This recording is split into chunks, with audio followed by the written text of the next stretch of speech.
मवियाकडून उद्या महाराष्ट्र बंदची हाक देण्यात आली आहे। गुणरत्न सदावर्तेंनी टीका केली आहे। मवियाचा बंद बेकायदेशीर आहे, पोलिसांना फिर्याद दिली असल्याचं सदावर्तेंनी सांगितलंय।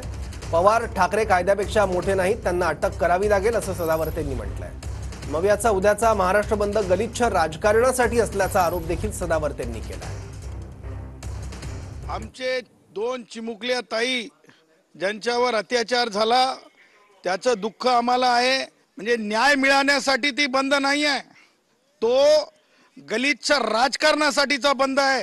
आणि माननीय सर्वोच्च न्यायालयाने सांगितलेलं आहे की कोणत्याही परिस्थितीमध्ये बंद हे बेकायदेशीर आहेत। बाळ ठाकरे यांच्या बाबतीमध्ये सुद्धा बंद बेकायदेशीर असल्याच्या बाबतीत माननीय न्यायालयाने कशा संहितेखाली कारवाई केलेली आहे। शरद पवार आणि संध्याकाळी त्या चिमुकल्यांच्या तोंडामध्ये दाणे टाकावे लागतात, दूध टाकावं लागतंय।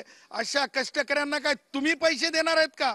आम्ही रितसर फिर्याद आज पोलीस स्थानकात दिलेली आहे।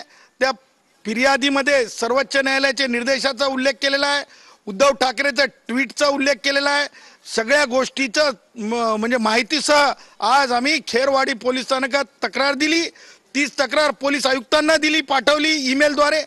तीच तक्रार आम्ही ॲडिशनल चीफ सेक्रेटरी गृह विभागाला पाठवलेली आहे। आणि तातडीनं यांची भूमिका उद्यापर्यंत स्पष्ट करावी। सकाळपर्यंत अटक करावं लागेल उद्धव ठाकरेला, अटक करावं लागेल शरद पवारला, जे जे जिम्मेदार असतील त्यांना अटक करावं लागेल। हे कायद्यापेक्षा मोठे नाहीत, हे कायद्याला जिरवू शकत नाहीत।